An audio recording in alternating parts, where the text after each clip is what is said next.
Magnificat, chers frères et sœurs, nous nous souhaitons tous la bienvenue à l'école de Marie. Donc, pour ceux qui sont là pour la première fois, nous allons présenter un peu c'est quoi l'école de Marie.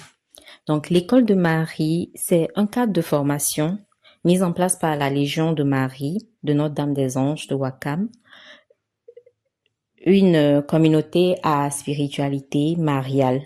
Donc, c'est dans cette dynamique d'apporter sa pierre à l'édifice dans l'instruction des fidèles laïcs, qui est une priorité pastorale et une exigence pour notre société. Donc, nous sommes donc aujourd'hui à la 4e séance de la 2e édition de l'école de Marie. Donc, après avoir abordé le thème sur l'espérance de Marie, une ancre solide face aux tempêtes de la vie, au mois de mai, nous avons poursuivi avec le thème « Peut-on servir deux maîtres de syncrétisme religieux, une espérance errante » au mois de juin. Ensuite, sur le thème « La chasteté, un choix d'espérance, de foi pour un amour authentique » au mois de juillet. Être chaste, c'est se garder, comme Toby, comme Sarah. Toby, c'est garder pur. Sarah aussi. Mais Sarah a été donnée en mariage, mais aucun de ses maris ne l'a touchée. Donc ça veut dire qu'elle était vierge. Aujourd'hui, il y a des garçons qui exigent d'épouser une fille vierge. C'est pas vrai. Les garçons qui sont là, qui voudraient épouser une vierge. Est-ce que vous êtes vierge?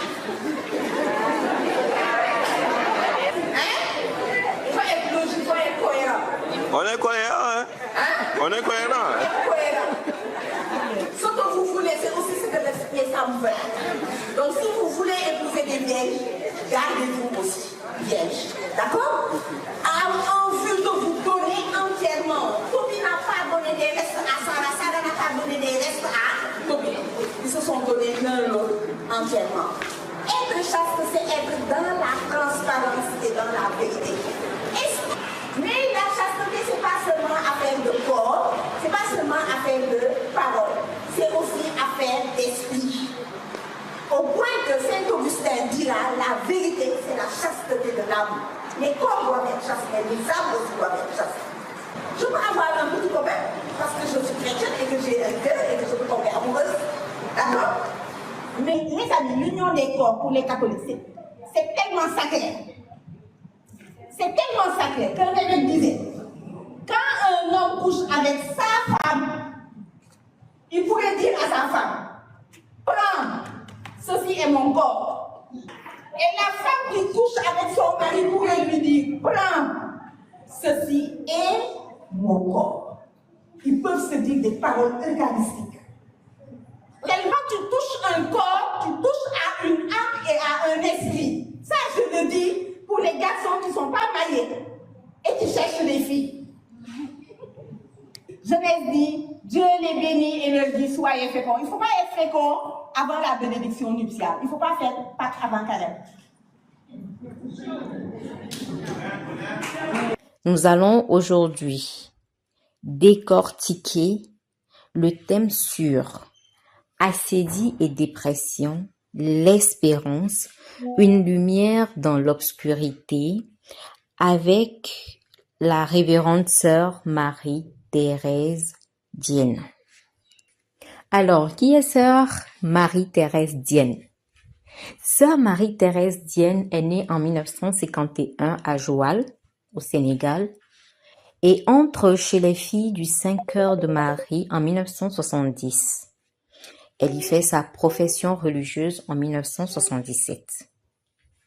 Donc, renonçant à ses études de médecine, elle se consacre à la formation religieuse et pédagogique, puis poursuit des études à Rome où elle obtient plusieurs diplômes en catéchèse, missiologie et théologie.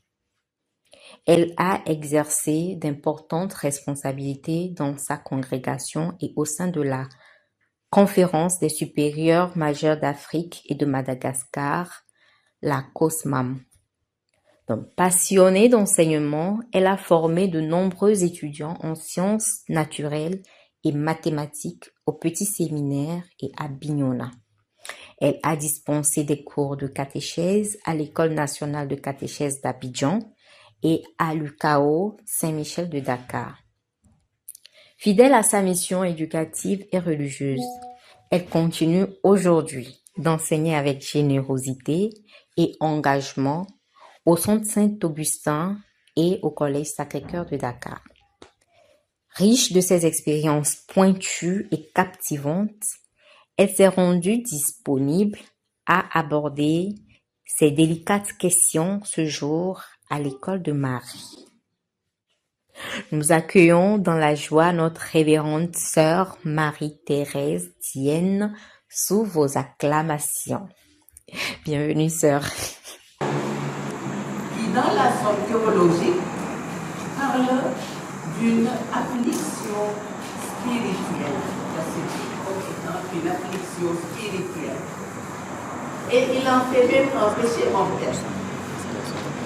Et il va même jusqu'à dire que si le dégoût des risques de la vie spirituelle devient une disposition stable et volontaire qui est ancrée dans l'âme, il va parler d'un péché capital.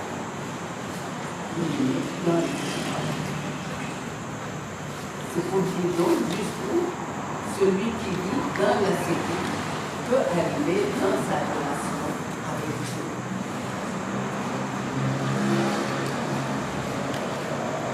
Dans son texte Moralia, Saint Grégoire attribue à la Cédie 6 filles qui sont Amaïs, la rancœur, la pusillanimité,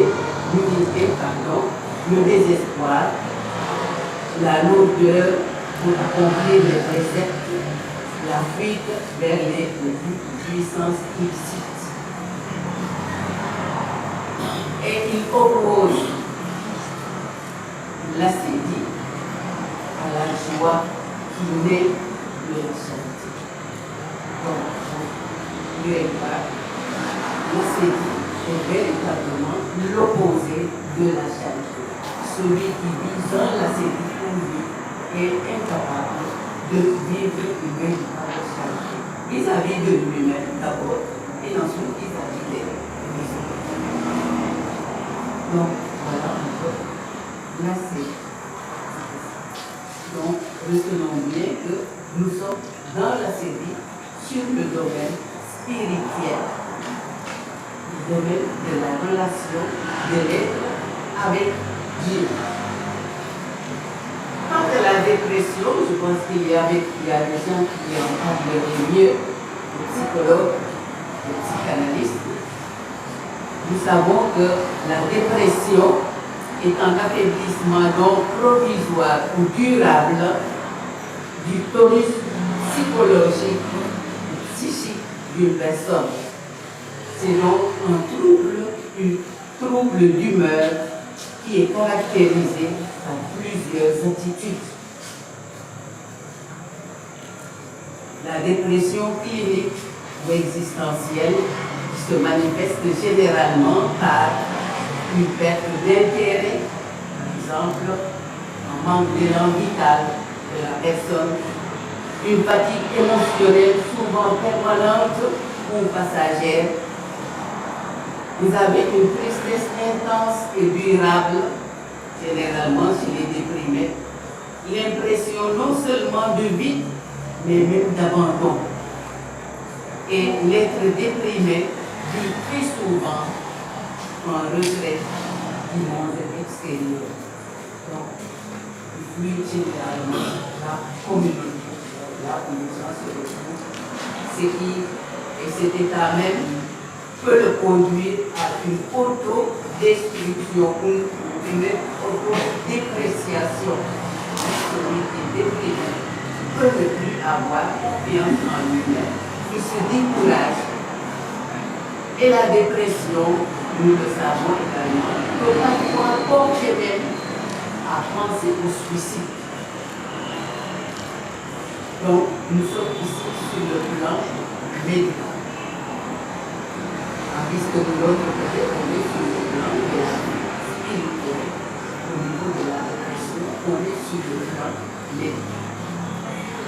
Avec plusieurs facteurs qui peuvent provoquer une dépression. De ce que je viens de dire, donc, vous pouvez constater qu'il y a des points communs quand même entre dépression et acédie.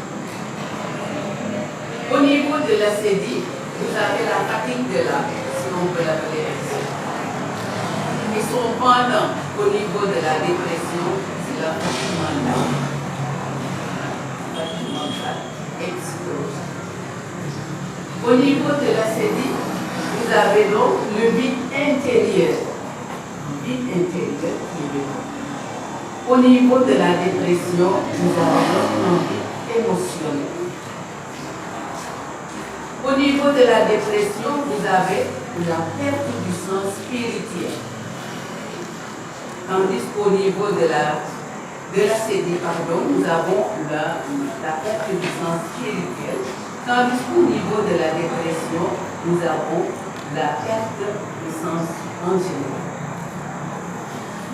Il y a également au niveau de l'acédie le désengagement. On ne peut pas prendre de responsabilité sur le plan spirituel et autres. Et tout ce qui est de la vie divine, de la vie avec Dieu, là, on met de côté. Tandis qu'au niveau de la dépression, c'est souvent la perte du plaisir, et c'est pour cela qu'au niveau des déprimés, les gens sont très souvent tristes. Voilà. Tandis que l'acédie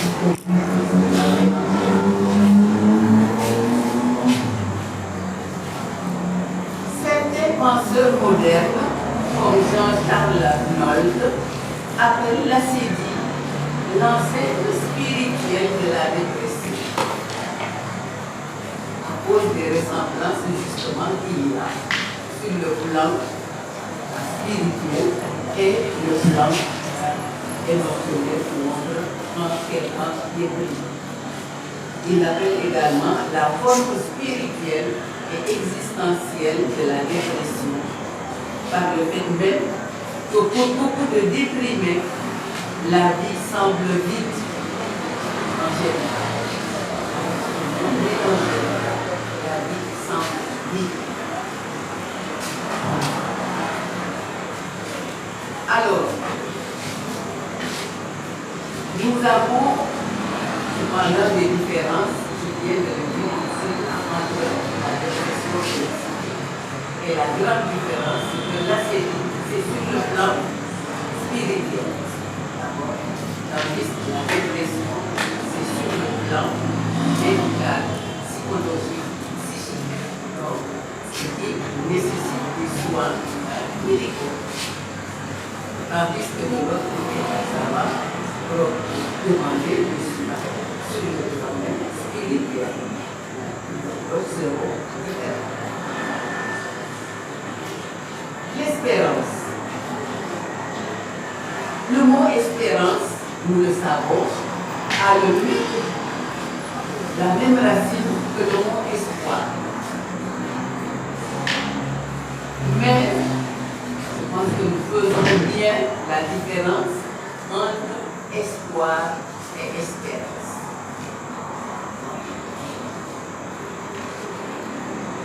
L'espoir, qu'est-ce que c'est? Pour l'espoir, on est tendu vers une réalité. Mais alors que l'espérance est fondée, l'espoir, pardon, est fondé sur des choses passagères,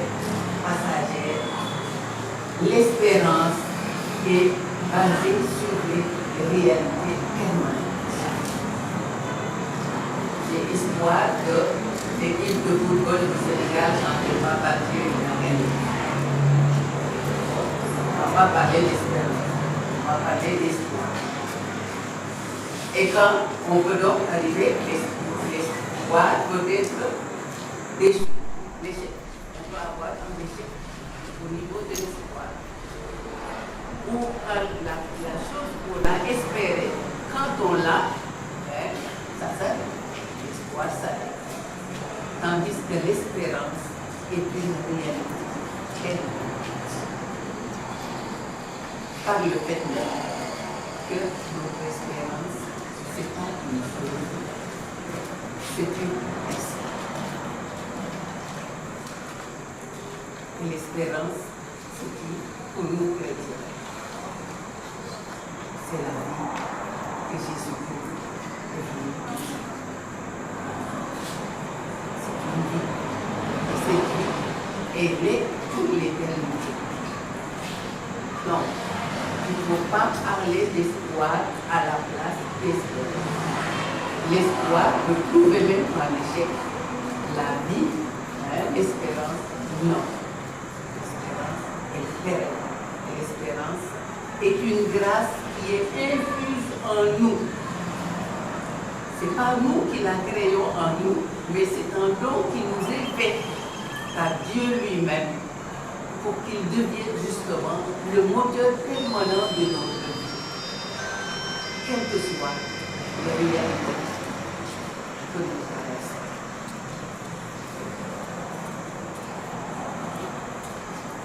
Alors, qu'est-ce qui va se passer? Si les deux termes nous orientent donc vers l'attente d'un bien futur, l'espoir est plutôt un sentiment qui se fonde sur des réalités donc passagères, comme je viens de le dire, et il meurt avec l'échec ou avec la fin de ce que l'on espère. Quant à l'espérance, donc, elle est une lumière intérieure. Quand tout semble incertain, quand nous nous sentons épuisés, quand nous vivons une lassitude profonde, elle nous rappelle sans cesse qu'il y aura toujours des lendemains meilleurs, des issues certaines, des nouvelles possibilités. Et c'est une qui donne justement du tonus pour pouvoir continuer. Passe donc au découragement, quand même les choses les plus simples deviennent très difficiles. L'espérance devient donc une source de réconfort et nous permet de ne pas baisser les bras. Et au cœur de la tempête, elle empêche de se perdre justement parce qu'elle indique la direction que nous avons. L'espérance qui nous aide dans la direction. Avec la lumière qu'elle diffuse en nous. Si minute soit cette lumière, l'espérance vers Dieu. Si le monde autour de nous reste le même, c'est l'espérance qui transforme, qui change notre regard sur ce qui est en face de nous. Le monde peut sembler être le même. Mais l'espérance que nous portons à nous, c'est celui-là qui va nous permettre justement d'avoir un nouveau regard sur ce qui semble être quotidien. Et tous les jours, nous serons parlés de par l'espérance que nous portons en nous, toujours. Cette espérance, donc, elle ne passe pas. Et nous savons donc que la lumière de l'espérance donc ne s'éteint jamais. Elle ne s'éteint jamais. Elle est en nous, elle est en don infuse en nous. C'est nous qui ne lui prêtons pas attention.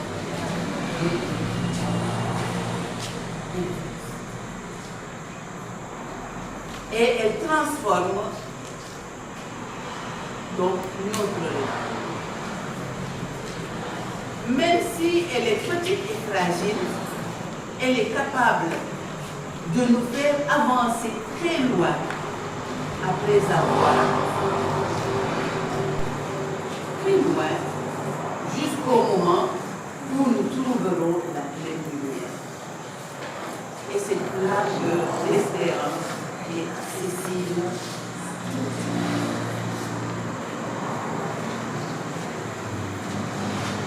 Mais puisque nous parlons à l'Assemblée chrétienne, ce que je viens de dire est beau. Nous allons essayer de se croire à l'émotionnel. Nous allons donc nous présenter sur l'espérance chrétienne et en quoi Marie côté de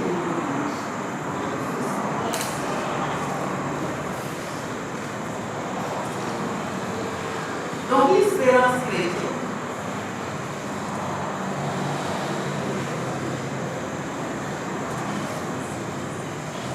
L'espérance chrétienne est une vertu, comme je l'ai dit, une attitude qui nous projette vers les biens éternels. Les biens qui ne passent jamais. Et l'unique bien qui demeure éternellement, c'est Dieu. L'unique bien qui demeure éternellement, c'est Dieu. L'espérance chrétienne, donc, nous pose. C'est Dieu qui l'a mis en nous, de ce que nous puissions communiquer sans être justement.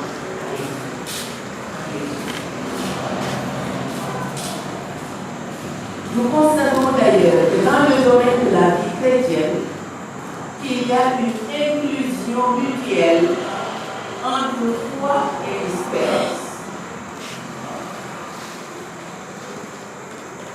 Tandis que la foi souligne la connaissance et met un accent particulier sur l'adhésion confiante à Dieu, c'est la foi, une adhésion confiante en Dieu, l'espérance, elle, tout en embrassant ce premier aspect de la foi, souligne en même temps un mouvement, une tension d'attente patiente, orientée vers du réel tuteur.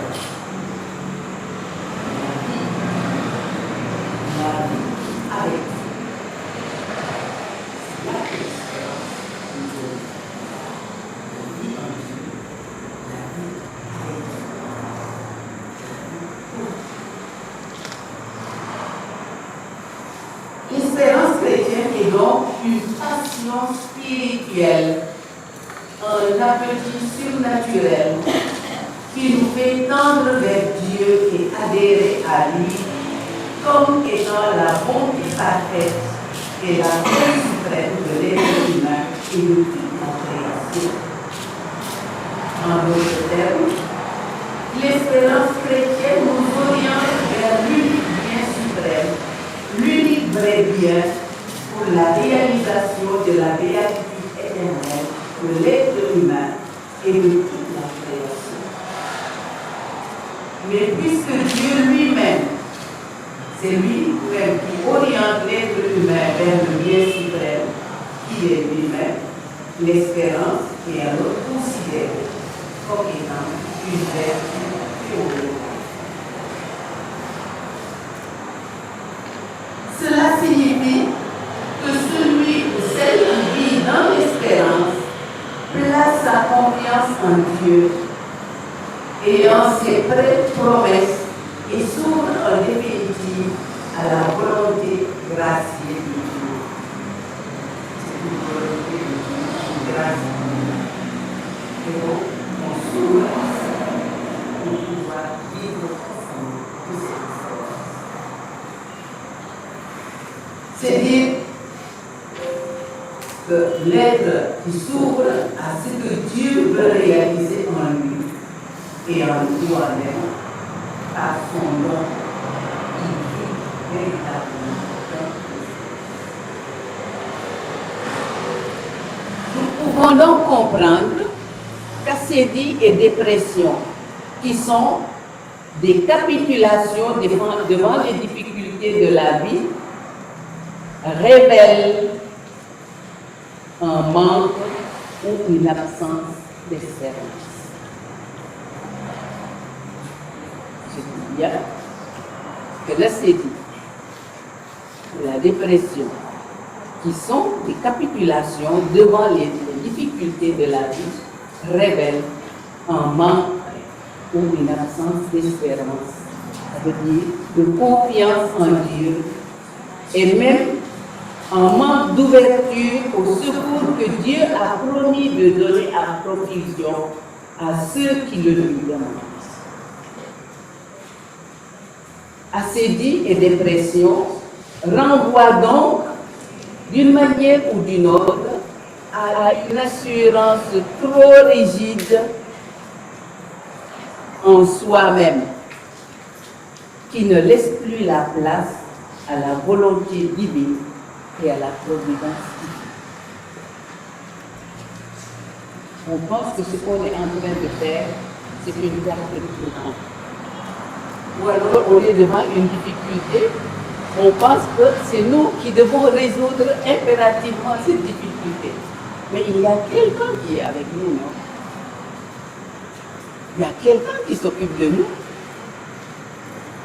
et qui voudrait justement qu'on le regarde et qu'on pense à ce qu'il peut faire pour nous pour qu'il le réalise. Parce que les dons de Dieu sont en permanence. Mais Dieu ne nous force pas non plus quand on ne veut pas de ce don. C'est pour cela que c'est important. Quand on est devant l'acédie, quand on est devant en train de déprimer, c'est important de voir si on n'est pas trop centré sur nous-mêmes au lieu de nous décentrer sur celui-là lui-même qui est l'auteur de notre vie et qui peut nous apporter ce dont nous avons besoin. Nous pouvons donc comprendre qu'acédie et dépression, qui sont donc, j'ai dit ça, des capitulations, je viens de le dire, c'est donc une assurance trop rigide en soi-même et qui ne laisse pas de place à la volonté divine et à sa providence. De fait, une trop grande assurance en soi-même peut être une source d'inconstance, d'infidélité, mais surtout de découragement devant l'échec. On pense que c'est nous qui en sommes les auteurs. Quand on échoue, non? Qu'est-ce qui se passe? On baisse les bras. On pense que là, tout est fini. Non. Il y a quelqu'un qui est plus fort, qui est plus grand que nous et qui s'occupe mieux de nous que nos vies, que nous nous occupons nous-mêmes de nous-mêmes.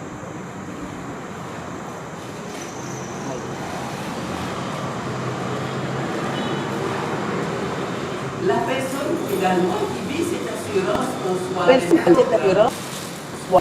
peut même être conduite dans l'activisme qui peut être une manière d'affronter les réalités spirituelles. L'activisme peut nous amener même à nier les réalités spirituelles. On pense que c'est nous-mêmes et Dieu n'a pas fait de place. C'est nous qui agissons.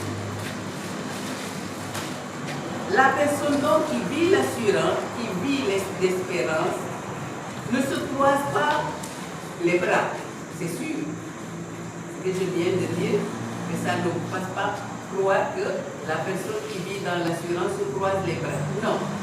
La personne qui vit dans l'assurance ne se croise pas les bras pour attendre tout de Dieu. Non. Au contraire, elle fait tout ce qui dépend d'elle et qui est à sa portée. Mais elle fait confiance à Dieu en sachant que notre vie prend sa source en lui et notre agir ne lui est pas étranger. Et ce qui dépend de nous. Mais on fait confiance à ce qui nous fait. Donc c'est pas nous tous ceux qui agissent, c'est Dieu qui nous agit. Et il faut nous laisser. L'espérance chrétienne prend donc sa source en Dieu. Elle est une grâce infinie. Elle naît dans le don divin et doit être vécu dans une attitude de gratitude. En cela, la Vierge Marie peut nous aider à mieux vivre dans l'espérance pour vaincre l'assédie et la dépression. Nous allons essayer de voir d'abord comment la Vierge a vécu l'espérance. L'espérance vécue par la Vierge Marie. Dans la tradition chrétienne, nous le savons, Marie est un modèle d'espérance dans l'épreuve. Elle fait partie de ce qu'on appelle les Anawim du peuple d'Israël. Les Anawim, ça veut dire les pauvres de Dieu. Mais pour comprendre cette appellation, il nous faut comprendre que le peuple d'Israël avait reçu de Yahvé justement une mission d'être témoin de son unicité et de sa sainteté au milieu des autres nations. Le peuple d'Israël, c'est un peu ce que l'on fait le mystère de l'Alliance, le peuple d'Israël, à la sortie de l'Égypte, a reçu de Dieu une mission. Être la lumière des nations, révéler aux nations l'unicité de Dieu et de sanctifier que le nom de Dieu et vivre les préceptes que nous appelons communément les commandements, les 10 préceptes, les 10 paroles de Dieu qui devraient orienter justement le peuple d'Israël dans la mission qu'ils doivent exercer pour Dieu et au nom de l'humanité, au nom de Dieu. Et cette mission donc consistait en quoi? À être lumière donc de l'unicité de Dieu, de rendre un culte à Dieu au milieu des gens qui rendent des cultes aux païens, aux idoles et aux idoles. Et vivre l'amour qui ne suit pas résumé en 2 versets. L'amour vis-à-vis de la loi, l'amour vis-à-vis de Dieu, l'amour vis-à-vis du sabbat, mais sanctifier le sabbat et l'amour vis-à-vis du prochain. Jésus m'a donné ça en 2 versets. L'amour de Dieu et l'amour. Mais devant les infidélités constantes du peuple d'Israël à cette mission, il est arrivé à un moment, malgré les exhortations à se convertir, le peuple d'Israël n'arrivant pas à réaliser cette mission.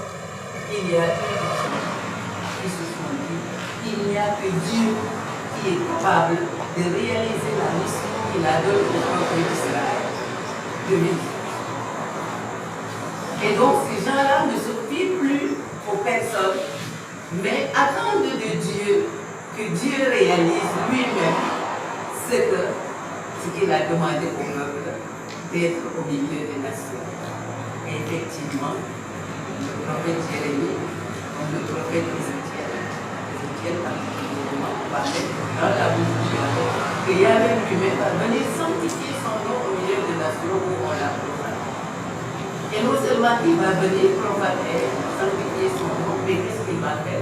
Il va même prendre les préceptes de la loi qu'il a donné au peuple d'Israël de vivre. Il va lui-même les inscrire dans le cœur des gens, du plus grand au plus petit. Comme ça, chacun sera capable de connaître Yahvé et chacun pourra vivre de ce que Yahvé demande de vivre. Et c'est là que le prophète Jérémie a parlé justement de Alors, ce qu'on appelle les Anawim de Yahvé, ce sont justement ces gens qui ne mettent désormais leur confiance dans Yahvé. C'est Yahvé qui va réaliser ce qu'il veut faire pour son peuple et non pas des humains. Et Marie faisait partie justement de ces Anawim qui attendent l'intervention de Dieu au milieu de son peuple pour son peuple et pour l'humanité entière. Et le prophète Isaïe va même jusqu'à dire que le Messie qu'il va envoyer sera l'alliance de Dieu lui-même avec son peuple. De Jésus. Alors, on comprend que Marie, vivant déjà dans ses sentiments, qu'il n'y a que Dieu qui est capable de réaliser ce qu'il veut que le peuple réalise pour l'humanité entière. C'est Yahvé lui-même qui va venir le réaliser. Nous comprendrons tout de suite l'attitude de Marie à l'annonciation. Non? Quand l'ange vient lui dire qu'il y aura un enfant, vous avez donc l'attitude de Marie qui va être. Et donc si nous cheminons avec Marie, vous verrez que toute sa vie est vécue dans l'espérance complète que Yahvé est l'unique bien et l'unique réalité qui peut donner sens à la vie des hommes et qui peut réaliser réellement la mission qu'il a donnée à son peuple. Si nous regardons simplement quelques étapes de la vie de Marie à l'annonciation que je viens de dire, l'ange dit à Marie qu'elle va avoir un enfant. Comment cela se passera? Je ne connais pas. L'Esprit Saint nous dira et la puissance de Dieu prendra son nom. Marie le dit.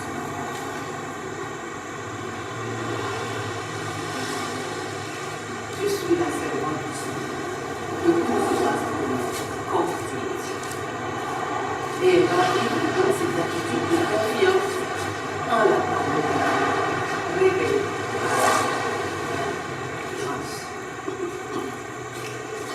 Le voyage en vue du recensement demandé par les chefs politiques de son temps. Elle est vécue difficilement ce voyage, puisqu'elle est prête à terre, mais réalise ce qui est demandé par l'autorité. Parce que je pense vraiment que c'est la volonté de Dieu qui passe à travers la volonté de Dieu. La naissance de Jésus, Marie fait partie, on voit que Marie fait partie des marginalisés de sa société. Quand elle arrive avec les... Il n'y a pas de chose. Là où on a fait. Et elle est obligée d'aller prendre le voile. Et aller mettre au monde son enfant dans une maison.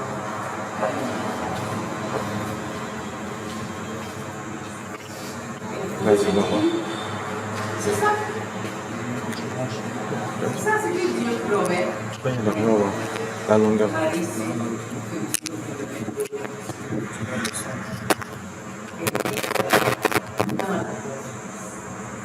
et c'est pas tout. Pendant la présentation de Jésus au temple, Simeon lui dit, l'enfant sera assis en tradition. Et toi, une épée va transformer.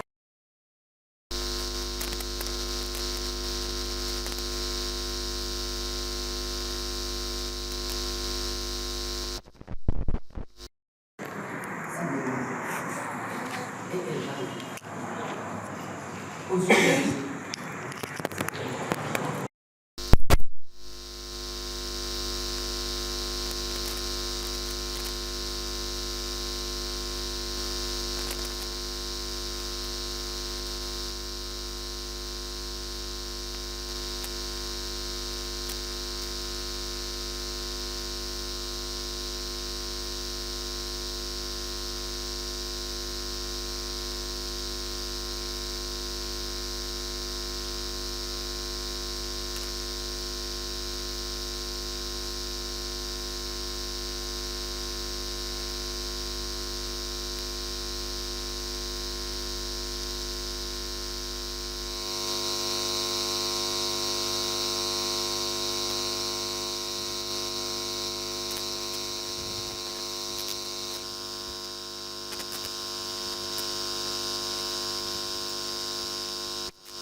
Jésus.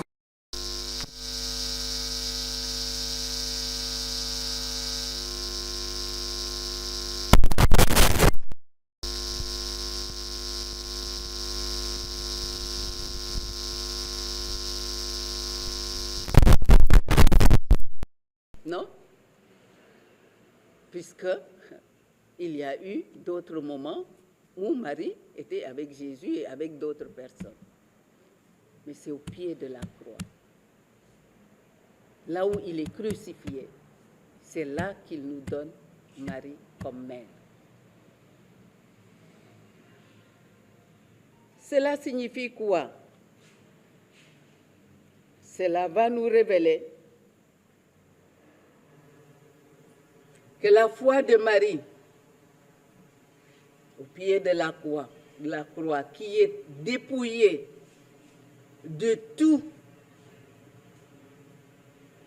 toute assurance, de tout confort humain, de tout ce qu'un homme peut attendre d'autre, Jésus nous dit, voilà, c'est que la mère la souffre, c'est elle qui sera votre mère dans le quotidien de notre vie. Cela signifie quoi? Cela signifie que l'espérance n'enlève pas les vicissitudes de la vie. Elle leur donne un sens.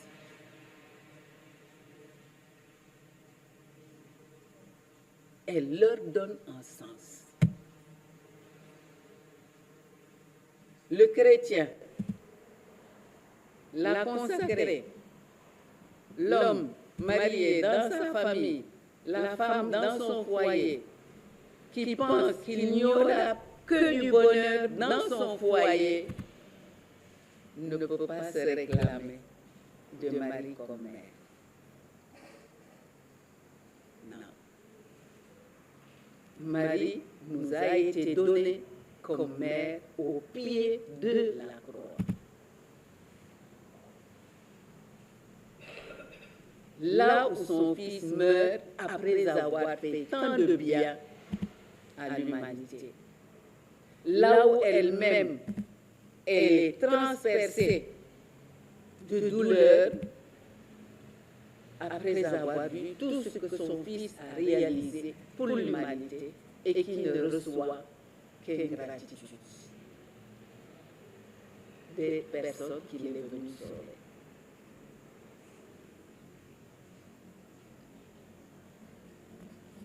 À travers cette vie de Marie, donc, nous pouvons comprendre ce que nous rappelle le catéchisme de l'Église catholique lorsqu'il affirme: l'adoration du Dieu unique libère l'homme du repliement sur soi-même, de l'esclavage du péché et de l'idolâtrie du monde. Mais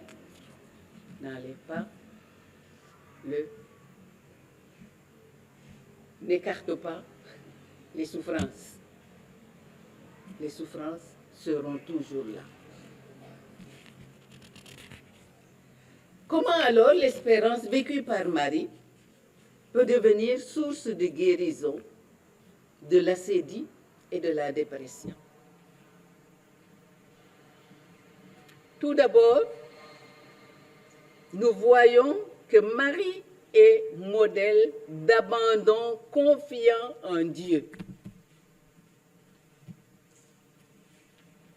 Est-ce que nous sommes réellement abandonnés à Dieu et confiants en la grâce de Dieu dans nos vies et dans nos foyers?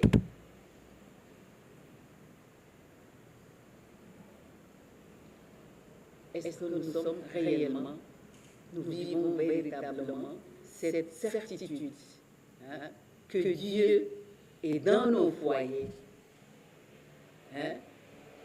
et vivre ce modèle d'abandon, confiant, faire ce qui dépend de nous, mais être des femmes, des hommes confiants à la grâce divine dans nos foyers.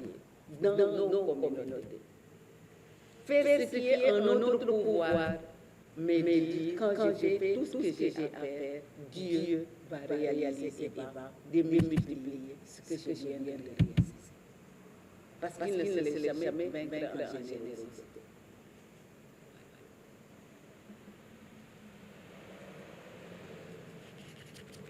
Nous savons tous donc que vouloir tout comprendre et tout maîtriser peut devenir source de souffrance profonde. Et souvent, c'est ce qui nous arrive, non? Dans nos familles, dans nos rencontres, on veut tout comprendre, on veut tout saisir. Non.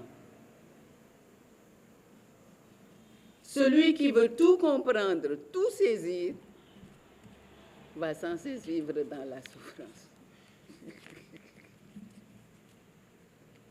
Car celui qui pense que tout dépend de lui et qui agit comme tel, en tout et partout, peut finir par déprimer lorsqu'il rencontre l'échec. Parce que l'humiliation peut devenir insupportable pour lui. Oui. Faire ce qui dépend de nous, mais faire à Dieu dans ce que nous avons à vivre. Certes, devant les difficultés de la vie, Marie n'a jamais vécu dans la résignation. Non, il ne s'agit pas de résignation. Mais elle n'a pas non plus cherché à vouloir tout comprendre. Son abandon à la volonté divine a été à la fois lucide et active. Lucide et active. Elle a fait confiance à Dieu en se disant que ce n'est pas sa volonté à elle qui est à réaliser, mais celle de Dieu en elle. Ce n'est pas sa volonté qu'elle a à réaliser, mais celle de Dieu en elle. Ce n'est pas notre volonté que nous réalisons, mais celle de Dieu en nous. Et si c'est celle de Dieu en nous, c'est Dieu d'abord qui tient le gouvernail. Et il faut donc savoir déceler ce qui dépend de nous et ce que nous ne pouvons pas faire, mais que Dieu va nous offrir si nous lui faisons confiance.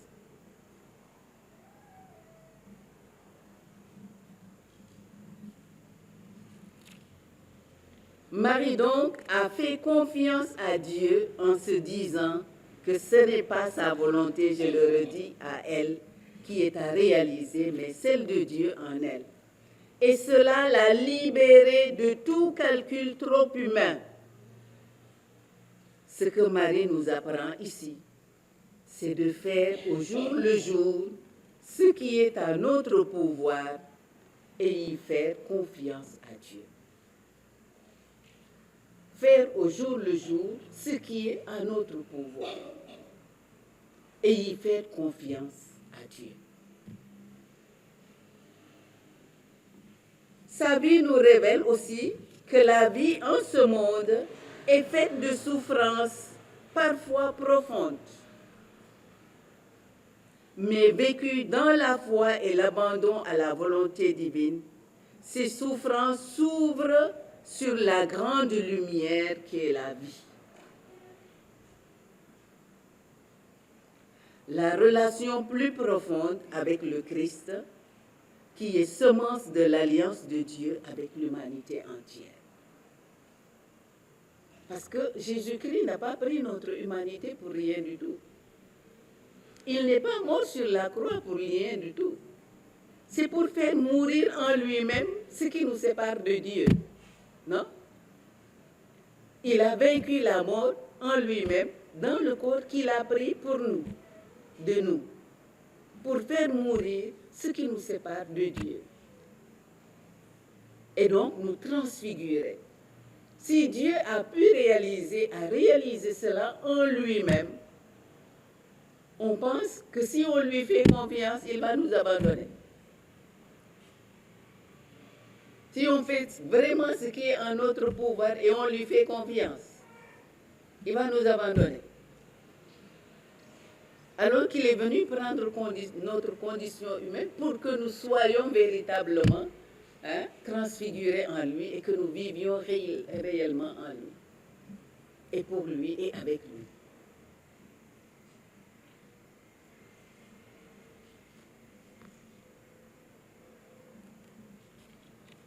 Donc, la vie en ce monde, Marie nous révèle que la vie en ce monde donc, est faite de souffrances parfois profondes, mais vécues dans la foi et l'abandon à la volonté divine.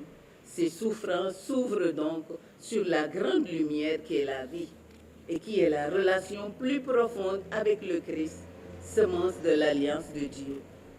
L'espérance vécue par Marie peut donc devenir une remarquable source de guérison pour celui ou celle qui vit dans l'assédie ou la dépression. Pour y parvenir, il est indispensable de s'engager à suivre l'exemple de Marie.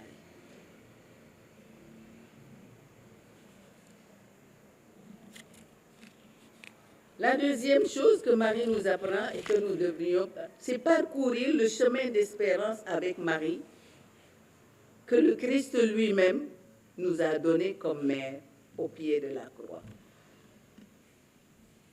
Je venais de dire tout à l'heure que Marie nous a été donnée comme mère au pied de la croix. Et donc, parcourir ce chemin avec Marie, qui est notre mère, mais qui est au pied de la croix, notre mère.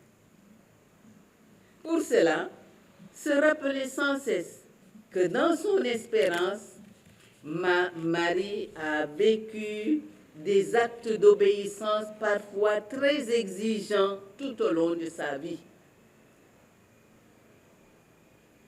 Nous avons parfois peur des exigences de la vie et on capitule. Marie a vécu des moments d'exigence très profonds.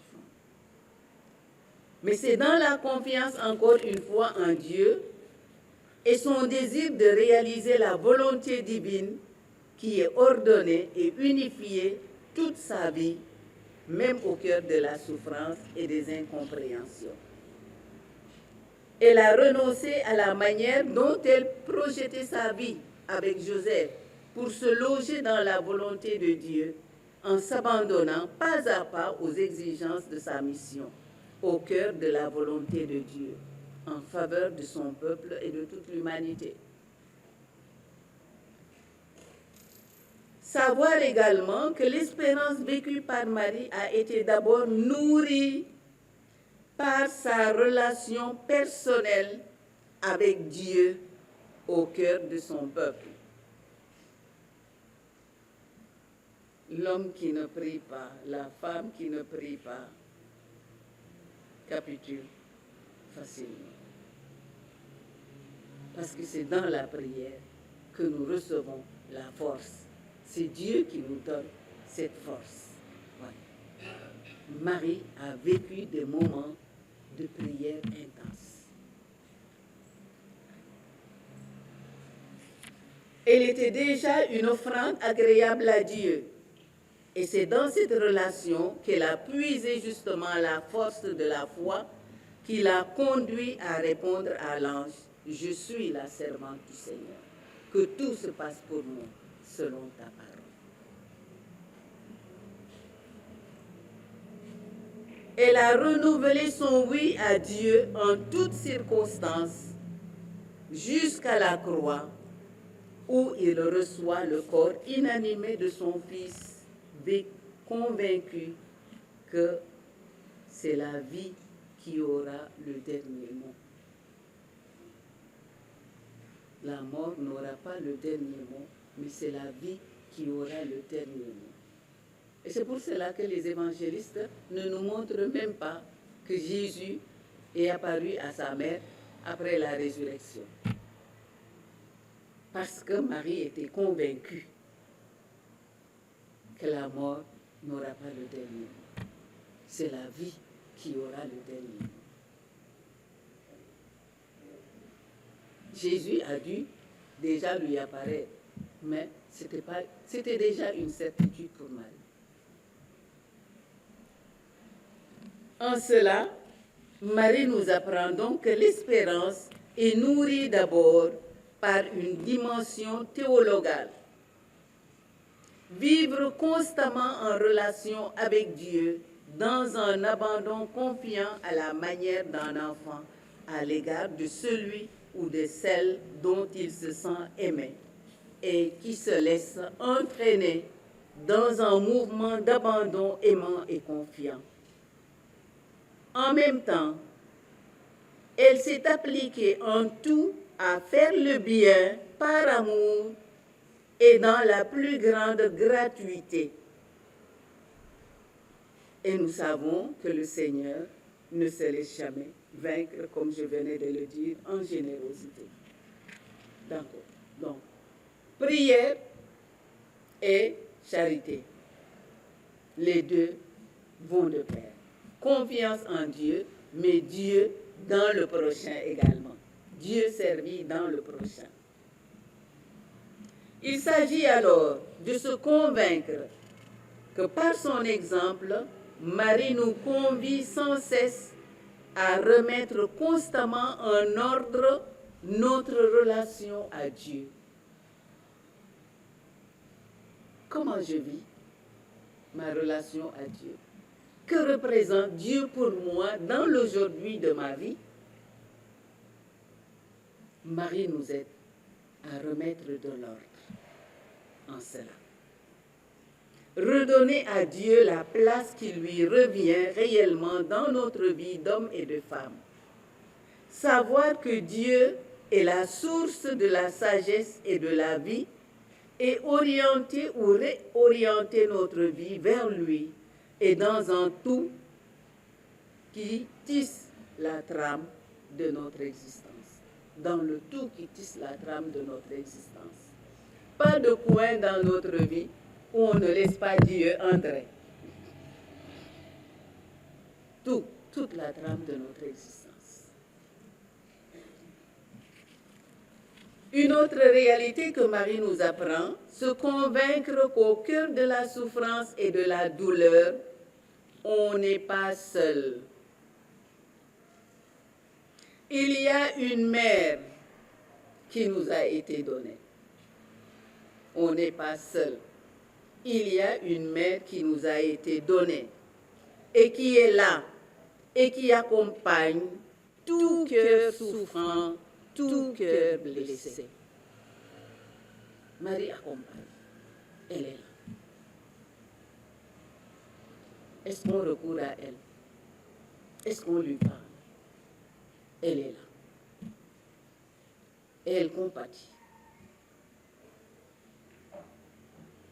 Savoir donc que quand nous ne pouvons plus rien faire par nous-mêmes, ce cœur maternel de Marie non seulement porte avec nous l'espérance, mais elle nous présente elle-même à son Fils qui nous l'a donné pour mère au cœur de la souffrance et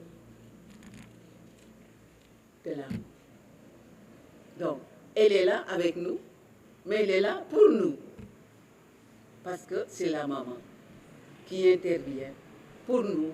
Quand nous sommes là, quand nous ne pouvons plus, elle-même, elle est là pour continuer ce que nous voudrions intérieurement, mais que nous ne pouvons plus dire à Dieu. Marie le dit pour nous à Dieu. Mais encore faut-il que nous la prenions et que nous comprenions que c'est une mère qui est avec nous et qui est là pour nous. Oui.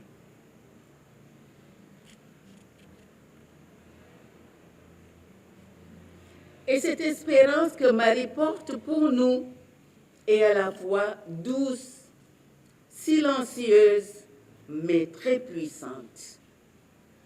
Parce que son Fils ne peut rien lui refuser. Non. Jésus ne peut rien refuser à sa mère. L'espérance que Marie porte pour nous, qu'elle présente à Dieu pour nous, elle est douce, Elle est silencieuse, mais elle est très efficace. Ceux qui se réfugient à elle le savent.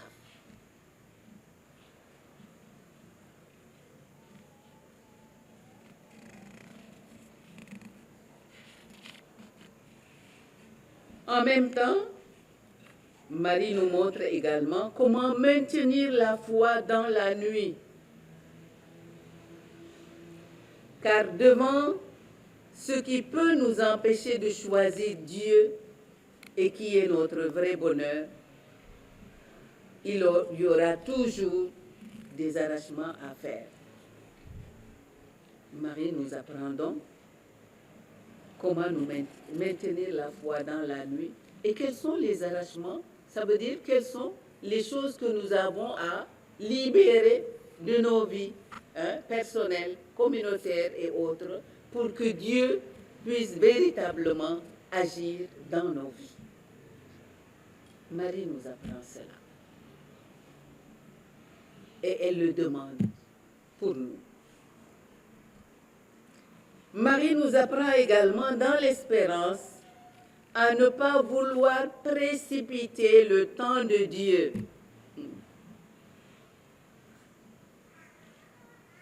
On veut tout, c'est le monde d'aujourd'hui. On veut tout et tout de suite.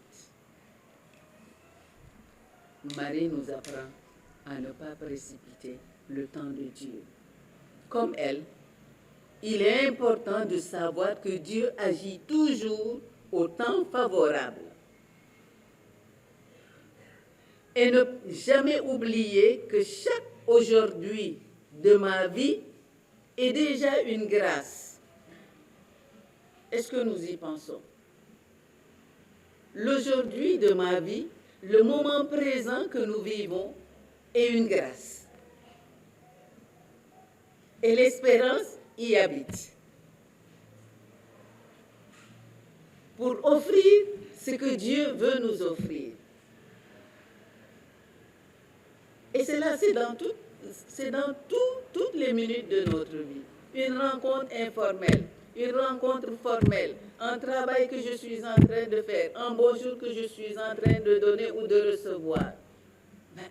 C'est l'aujourd'hui de Dieu, la grâce de Dieu en ce moment précis, pour moi ou pour l'autre, pour que ce qu'il veut réaliser pour moi ou pour l'autre puisse véritablement se réaliser. Nous n'y faisons pas toujours attention. Parce que notre vie est sacrée.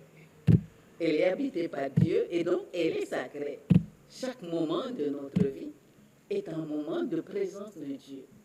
Si Dieu nous lâche une seconde, on n'est plus. Et donc, on est avec Dieu, mais on ne prend pas conscience que l'espérance que nous cherchons, elle est déjà en nous, elle vit déjà en nous, mais nous n'y faisons pas attention.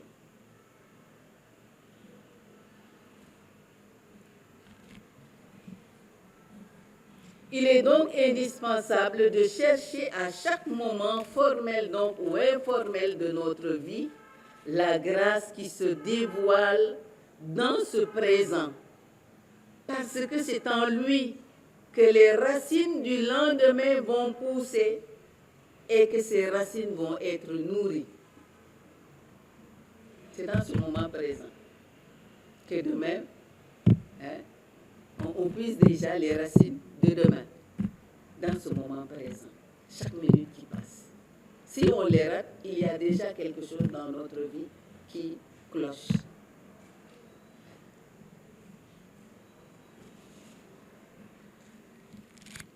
Et Jésus nous a donné Marie pour mère, au pied de la croix encore, là où la mère et le Fils ont communié profondément et mutuellement à la souffrance physique et psychique de l'un et de l'autre, mais dans le silence total.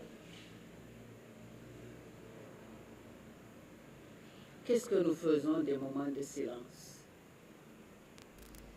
dans nos vies, dans nos familles, quand il y a une souffrance, une incompréhension qui s'installe? Est-ce que ce sont des moments pour nous redynamiser? Ce sont des moments pour dire à Dieu de nous donner justement la grâce de pouvoir être pour lui en ce moment présent, parole de vie, ou bien ce sont des silences vides qui nous enfoncent davantage dans le chaos. Marie a vécu une communion intense avec son fils, mais avec l'humanité même qui faisait souffrir son fils. Ouais.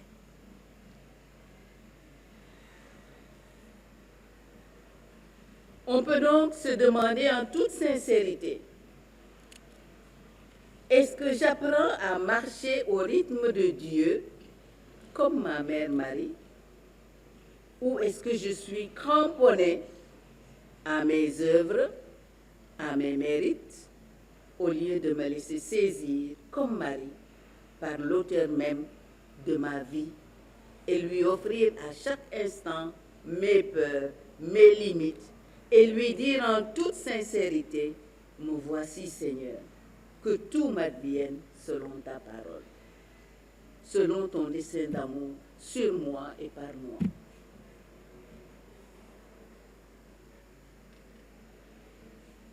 Au moment de la transfiguration, Jésus a appris à ses apôtres ce qu'il était et ce qu'ils sont appelés à devenir au-delà de la souffrance dont ils vont faire l'expérience sous peu. Et à travers ces trois apôtres, Pierre, Jacques et Jean, c'est chacun de nous qui est convié à faire cette expérience extraordinaire déjà en ce monde. Est-ce que nous demandons à Jésus de nous apprendre à reconnaître et à accueillir avec foi et en toute humilité l'espérance qui est déjà présente au cœur de nos vies blessées?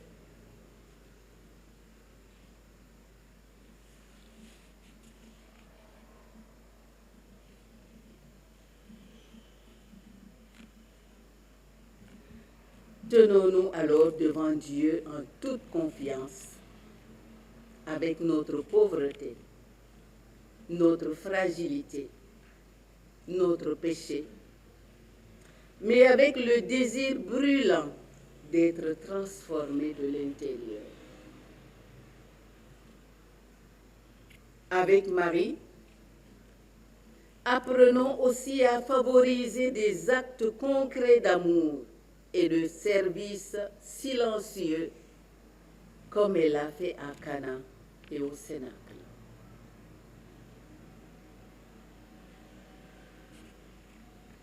En ce dernier lieu qu'est le Cénacle, nous savons que Marie a unifié le groupe par sa foi et sa confiance. Son espérance en la promesse de l'Esprit Saint. Son silence priant fut source de force pour le groupe des apôtres et les a préparés à la venue de l'Esprit Saint. L'Esprit où la parole s'est faite force et source de vie. Marie nous apprend ainsi à être aussi une présence silencieuse mais fidèle à nos frères qui sont dans des difficultés, qui doutent,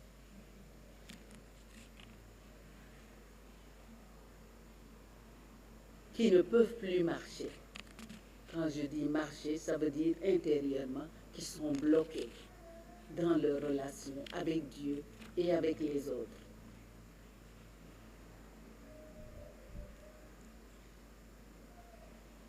Marie donc nous apprend à être une présence silencieuse mais fidèle à nos frères et sœurs en humanité. Et dans les moments de tension et d'incertitude, à prier dans le silence. dans les moments de tension et d'incertitude, à prier dans le silence. Sinon, on fait des gaffes parce qu'on n'a pas pris le temps de réfléchir sur ce qui est important et ce qui peut construire.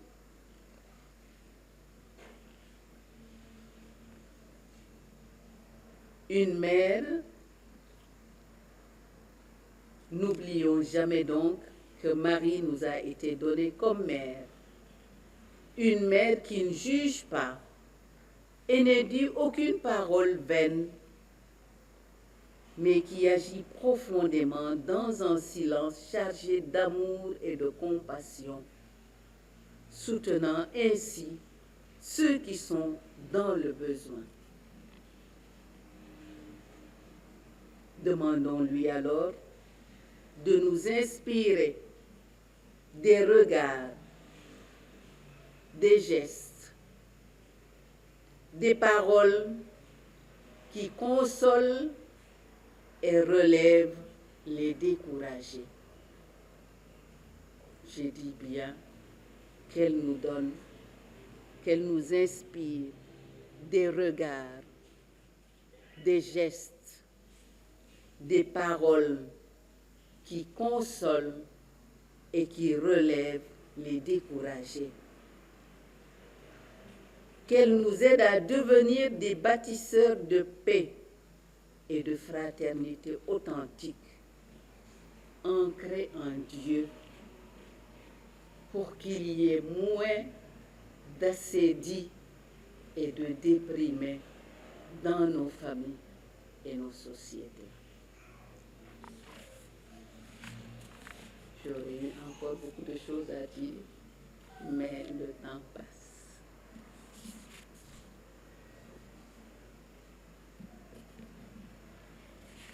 Alors, à quoi je nous invite, vous et moi, à travers ce que nous venons de dire? Je nous invite donc à retrouver dans notre vie les zones d'ombre qui ne sont pas encore illuminées par la grâce divine.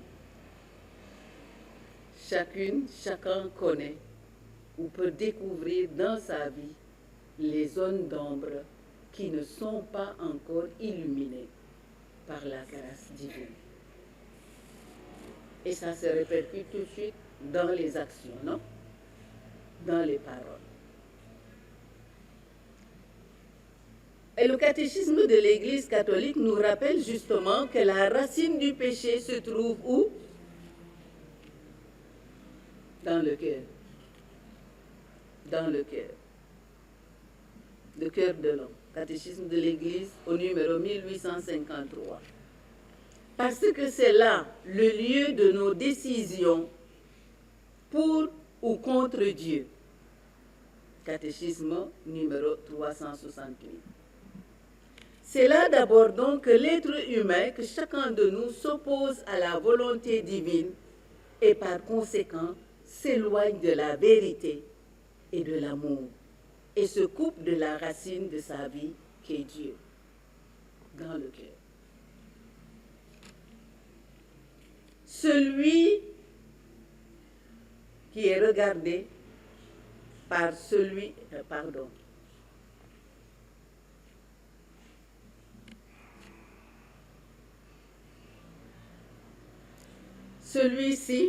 est regardé dans une situation comme un ennemi à combattre, parfois. C'est alors le doute, puis l'intimité, l'inimitié qui prennent progressivement place. Cet être s'oppose à tout ce qui parle de Dieu et cherche même à semer la confusion partout. Donc, ça commence dans le cœur. La pensée. Trouvons les zones d'ombre dans nos vies qui ne nous parlent pas de Dieu, qui nous opposent. Il y a également l'exaltation de la recherche de soi qui prennent progressivement leur place au détriment d'une relation vraie et saine avec les autres. Et cela peut se produire dans des groupes, mais cela également peut être cause de dissension dans les foyers. Chacune veut montrer qu'il est le plus grand, qu'il est le plus fort, qu'il est le plus ceci, qu'il est le plus cela. Ce sont des zones d'ombre dans nos vies qui empêchent Dieu de prendre toute la place qu'il faut.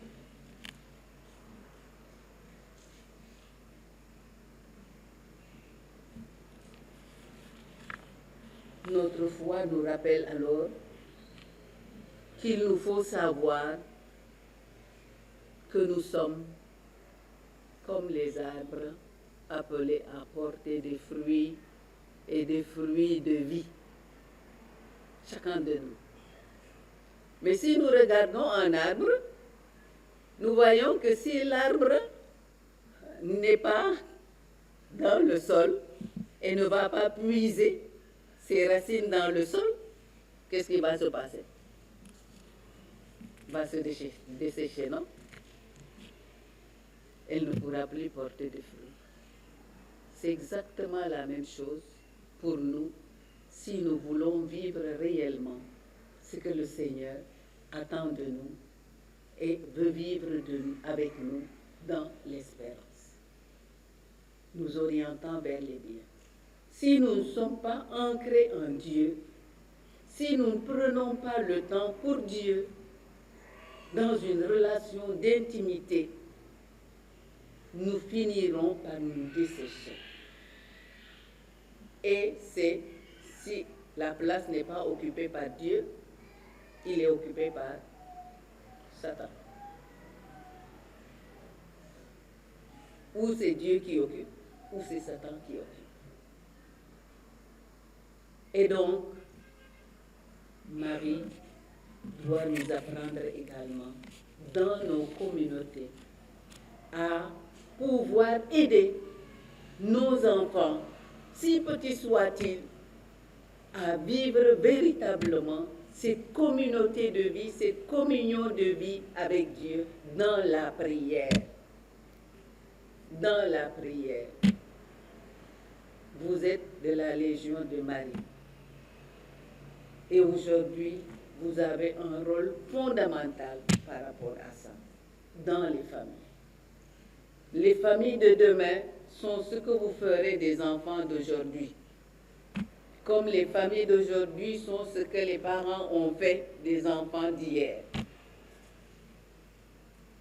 Demandons au Seigneur la grâce d'être toujours prêts à aider nos familles à s'ancrer véritablement en Dieu. Et donc revenons sur la prière familiale. Revenons sur la prière familiale. Revenons également ou instaurons, nous courons beaucoup, à droite, à gauche, à ceci, à cela. Et nous n'avons plus le temps, les pères et les mères de famille, pour nos familles. Apprenons à donner un jour à notre famille. Instaurons dans nos familles un jour de famille. Dans la semaine ou dans le mois ou tous les 15 jours, où il y a papa, maman et enfants qui sont là, il n'y a pas d'autres personnes. Papa, maman, enfant. Et ce jour de famille va consister en quoi? Il va consister à se dire merci. Il y a tellement de choses que papa a fait. Il y a tellement de choses que maman a fait.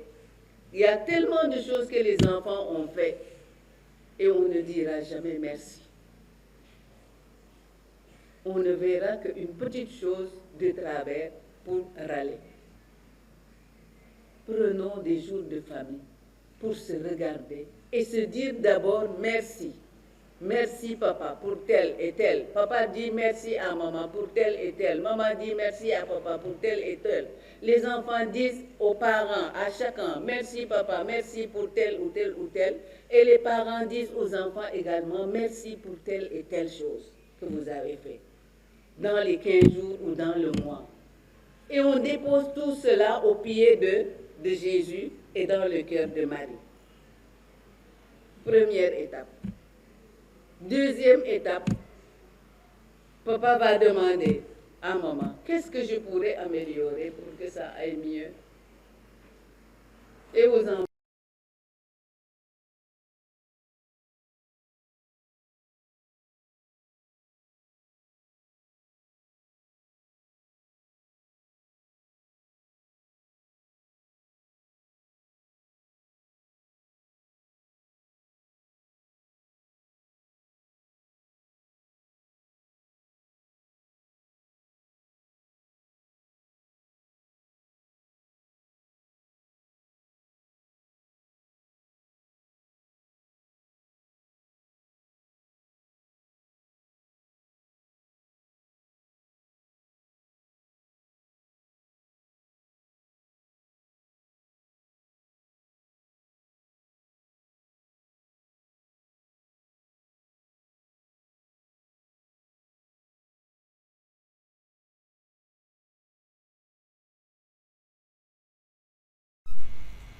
essayez ces jours familiaux et vous verrez qu'il vous portera beaucoup de plus dans l'entente familiale et dans même le travail que les uns et les autres pour continuer dans l'amour sans volonté.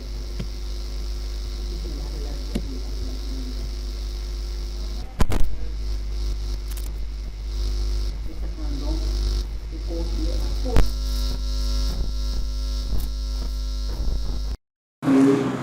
Dieu le fait toujours. Cherchons à moi de l'assurer le mieux possible. Je vous remercie.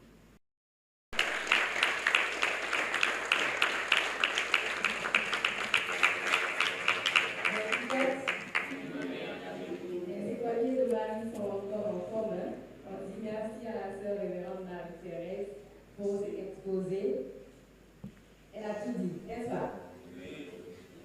Mais est-ce qu'il n'y a pas de questions? On dit merci encore à la sœur Marie-Thérèse, voilà, pour cet exposé. Franchement, moi, elle a répondu à toutes mes questions. J'avais une petite de questions, mais là, elle a tout décortiqué. Donc, en attendant de passer à 2-3 questions, parce que nous sommes talonnés par le temps, nous allons faire la catena des données.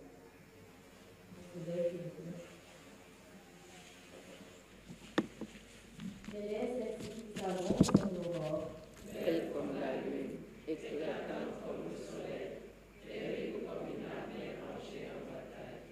mon âme exalte le Seigneur. Exulte mon esprit en Dieu mon sauveur. Il s'est penché sur son ordre de servante, désormais que les âges me diront bienheureux. Le puissant fait pour moi des merveilles, saint est son nom.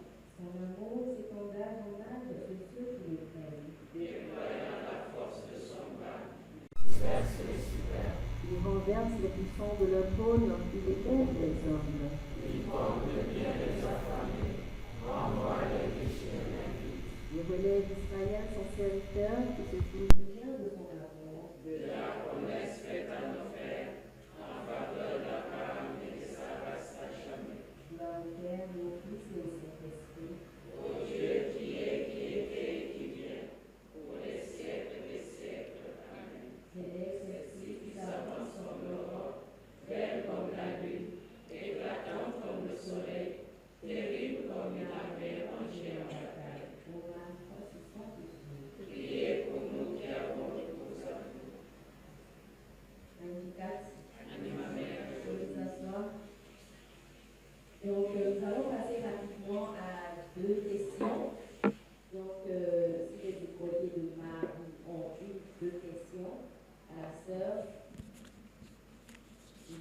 veuillez vous manifester.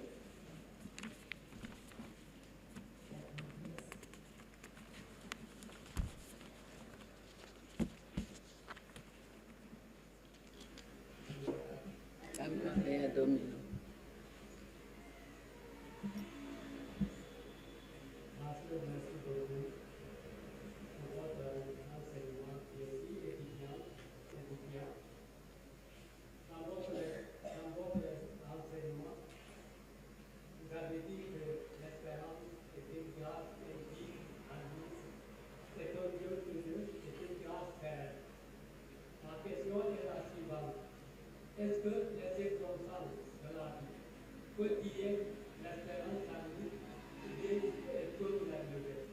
Quel est ce qui peut nourrir l'espérance davantage?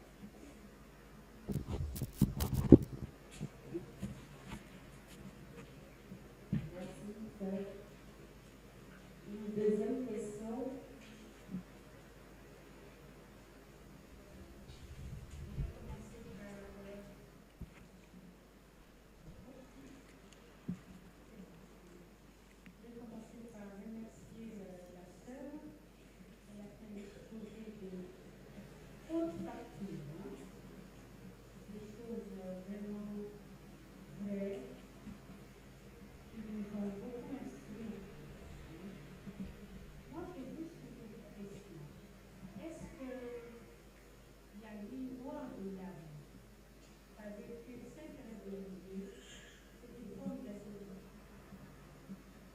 La nuit. Mhm.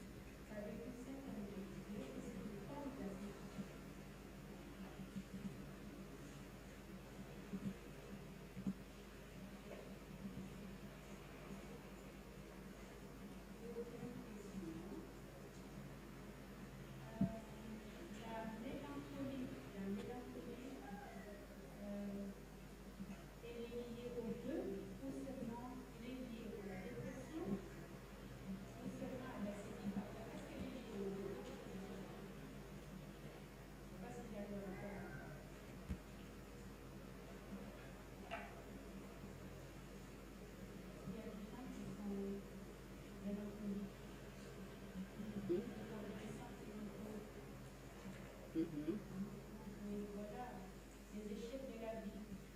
Mhm.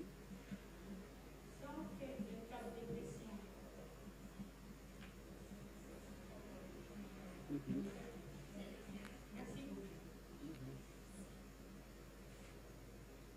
Merci, professeur. Sur une troisième question pour clôturer.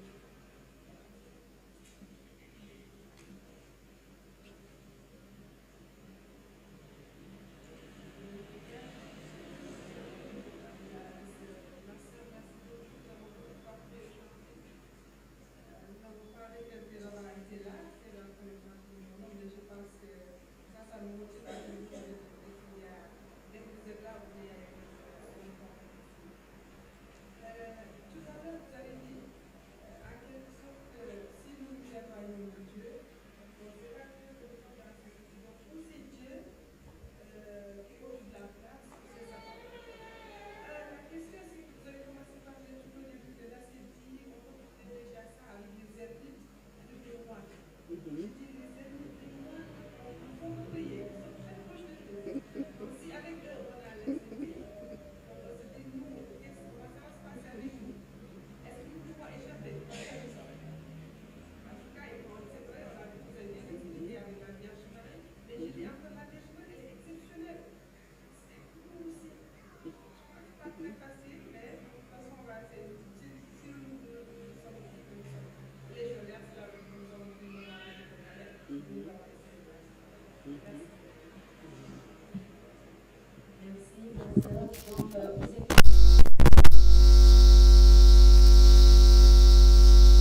ne plus vouloir véritablement les choses de Dieu, ne plus pouvoir prier pour cela. Ça peut être lié à une difficulté. Mais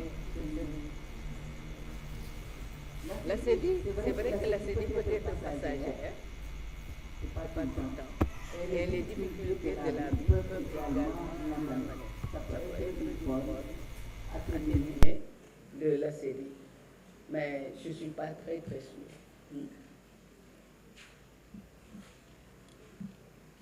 La mélancolie, elle se trouve dans les deux cas. Hein? Mais généralement, quand il s'agit des choses spirituelles, on parle plus de mélancolie. Et quand il parle dans le domaine médical et autres là, on parle plus de tristesse. La personne est triste. Mais la mélancolie, elle est dans les deux cas. Elle peut être dans les deux cas. Ouais.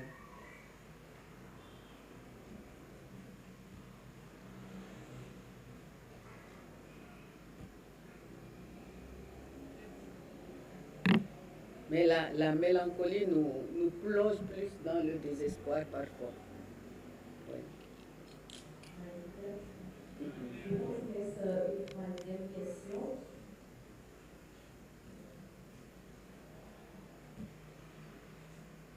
C'est la sœur de...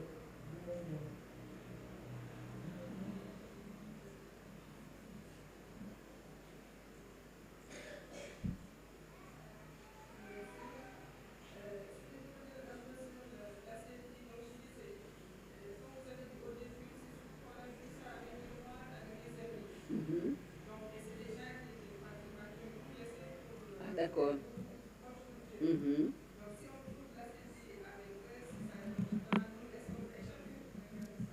Personne ne peut échapper à la sédie.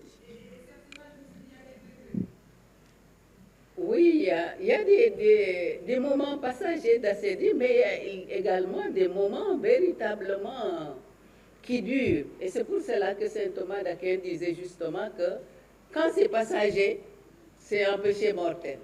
Mais quand ça dure, on le place dans les péchés capitaux.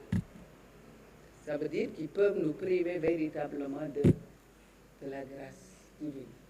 Parce que quelqu'un qui refoule tout ce qui est de Dieu dans sa vie, qui ne veut plus parler de Dieu, qui ne veut plus prier Dieu, qui ne veut plus en effort, même tous les engagements qu'on lui demande par rapport à Dieu, non, non, non, non, non, ça veut dire qu'il y a problème.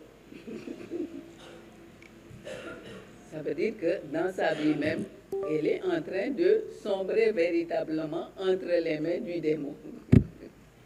Oui. Et c'est pour cela que l'autre les appelait justement les mauvaises pensées et l'autre l'appelait le démon du midi. Oui. Oui. Mais on est tous exposés à cela. Hein? Chez les moines, il faut comprendre également qu'il y avait des périodes qui étaient très dures. Non? Des périodes de chaleur très dure. Le corps a envie de ne rien faire, non? On est là, on ne peut plus, on est fatigué et autres là. Donc si on ne fait pas attention, ça va se répercuter, on ne veut plus faire les prières, on ne veut plus faire les lectures, on ne veut plus faire ceci, on ne veut plus... Et le diable se sert de tout cela pour rentrer progressivement dans la vie des uns et des autres et puis amener, faire son travail à l'intérieur. Ouais. C'est pour cela que la sédie, il est passager, mais il peut détruire beaucoup de choses. Nous sommes exposés. Mais si nous sommes accrochés à Dieu et à Marie, elle ne lâchera pas la main pour que nous tombions dans cela. Non.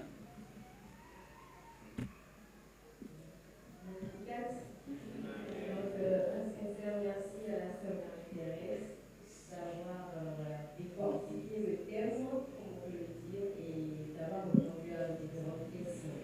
Donc, si vous avez d'autres questions à faire, vous pouvez voir la sœur en or pour vous poser encore plus de questions parce que là, c'est rempli de réponses, de connaissances.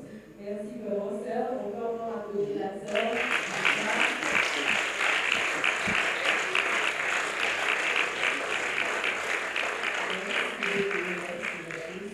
Donc, sans plus tarder, nous avons procédé aux grandes annonces. Donc, après cette séance, nous aurons une 5e séance de l'école de Marie en septembre. Et qui a pour thème tombeau serait porte ouverte, espérance chrétienne face à la mort. Donc voilà, nous allons tenir le suspense par rapport à celui qui va nous décortiquer le thème. Donc voilà, restez scotchés à nos différents réseaux sociaux pour avoir plus d'informations. Donc la séance se tiendra le samedi 20 septembre ici à la grotte qui s'appelle la messe de 18h30. Voilà, vous pouvez scanner également le code QR pour accéder à nos différentes pages, YouTube, Facebook, TikTok, WhatsApp, voilà, pour accéder aux différentes informations.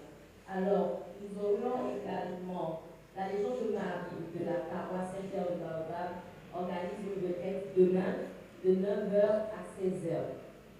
Donc, les numéros sont affichés, vous pouvez vous rapprocher plus de la Curia pour avoir plus d'informations par rapport aux différents déplacements et comment y participer. Comme autre information, nous avons la vigie de la 104e anniversaire de la Légion de Marie qui se tiendra sur la paroisse Marie Immaculée des Parcelles Assainies. Donc vous êtes tous conviés, c'est vraiment un temps de grâce, voilà, pour fêter, se réjouir avec nos frères et sœurs légionnaires. Et cela, c'est pour le samedi 6 septembre 2025. Voilà, le centre Augustin, donc fait partie de la sœur Marie-Thérèse, organise des formations. Voilà, pour plus aider les laïcs à les édifier dans leur foi. Donc, vous pouvez vous inscrire sur. Il y a les différents numéros sur lesquels vous pouvez contacter le centre pour voilà, approfondir encore plus votre foi. Parce qu'on en a vraiment besoin. Et comme dernière annonce, nous avons le pèlerinage légionnaire qui se tiendra à Copenhague et qui a pour thème Marie, jeune fille de Nazareth, conduis-nous sur le chemin d'espérance. Donc, du 11 octobre au 12 octobre. Donc, vous êtes invités, vous êtes conviés et vous pouvez participer, vous pouvez vous rapprocher de la Curia également, une fois de la Légion sur votre paroisse pour demander de plus d'informations. Également, il y a des numéros sur lesquels vous pouvez contacter les responsables pour qu'ils puissent vous donner plus d'informations. Donc sur ce, nous allons encore, voilà, une autre dernière annonce, si vous le permettez. Donc notre équipe pastorale de la paroisse Notre-Dame des Anges n'a pas changé. Je pense que tout le monde est au courant de l'information. Donc nous avons le père Abbé Gabriel, donc le curé, Abbé Louis-Paul Wally, Abbé Victor Domaïfaï, Abbé Augustin Sambour. Et nous avons la grâce d'avoir encore un autre père, Abbé Parfait Omer, Naxalan, qui sera parmi nous. Donc, tous nos remerciements au curé qui nous permet voilà, d'organiser l'école de Marie et d'approfondir notre foi tout en invitant les formateurs qui sont là à notre service disponible. Donc sur ce, nous allons passer le mot à la sœur présidente, si elle a un mot envers la sœur Marie-Thérèse. Magnificat.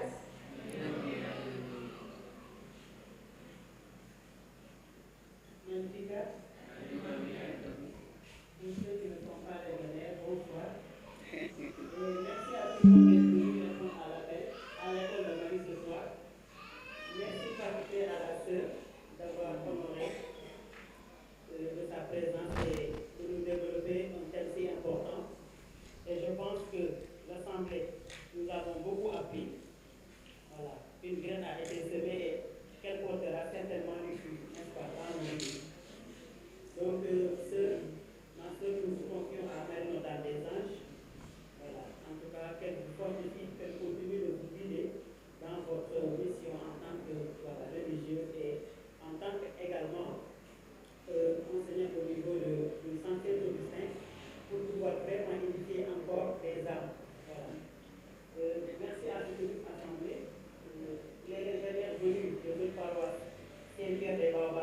Saint-Jean-Baptiste, je vois, Saint-Joseph, Médina, Sud-Est, et les autres paroisses, toutes les paroisses en tout cas. Et les paroissiens, je crois, quelques figures de la liturgie. Merci Barnabé. Merci à tout le monde. Merci aux ingénieurs juniors. Merci également à les personnes qui ont voulu être là et qui ont été empêchées. Merci également à toutes ces personnes qui nous suivent depuis les réseaux sociaux. Voilà, également. Donc, merci encore une fois, les grands sœurs. Et avant de clôturer, j'invite les jeunes vraiment à vous remettre un souvenir d'être partis parmi nous, de vous enseigner ce soir. Les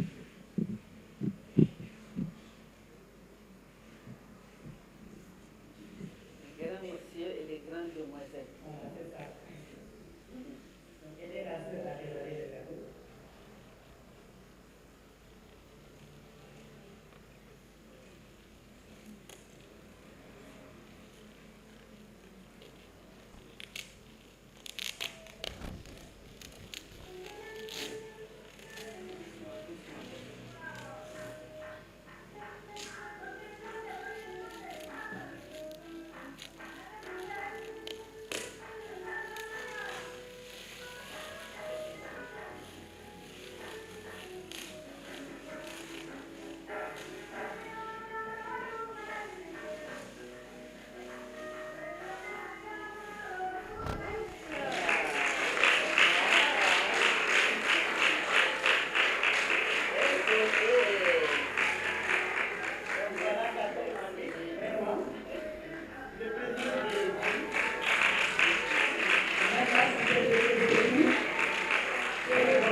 Merci à tout le monde.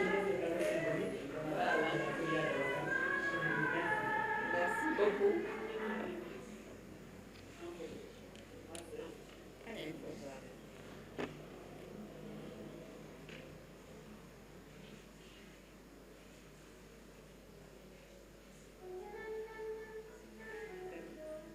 Avec les enfants. Les enfants, venez.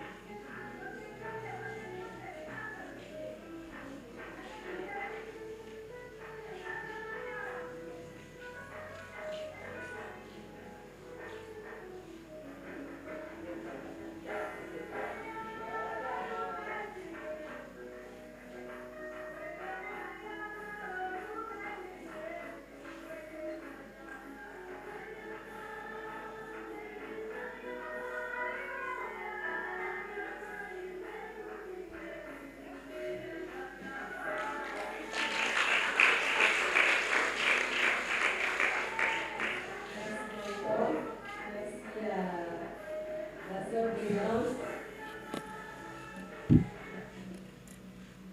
Donc, tonton revoit la sœur Marie-Thérèse la prochaine fois. Merci encore. Et voilà, nous allons maintenant passer aux prières finales.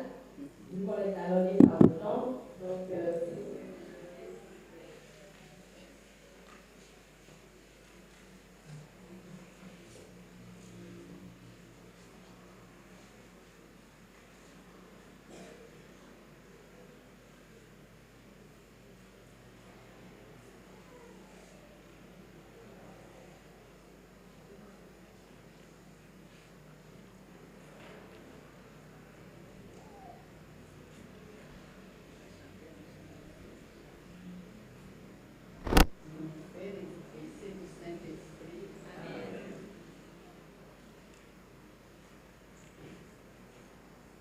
Nous demandons à Marie, la reine de l'univers,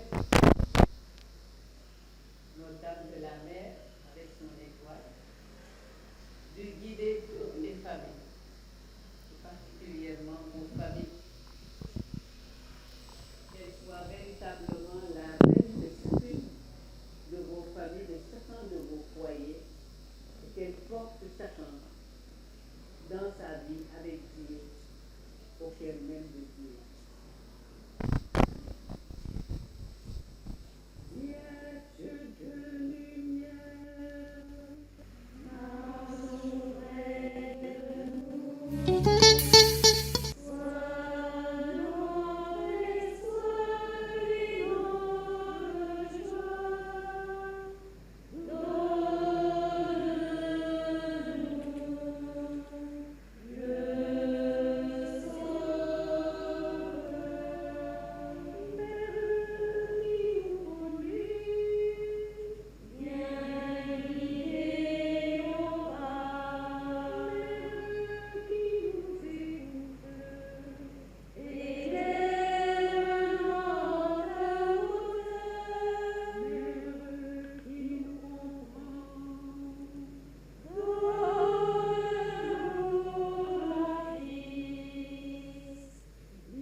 Auprès de ton Fils, dans ce qu'il porte, dans ce qu'elle porte de profond, pour lui-même, pour sa famille et pour notre humanité.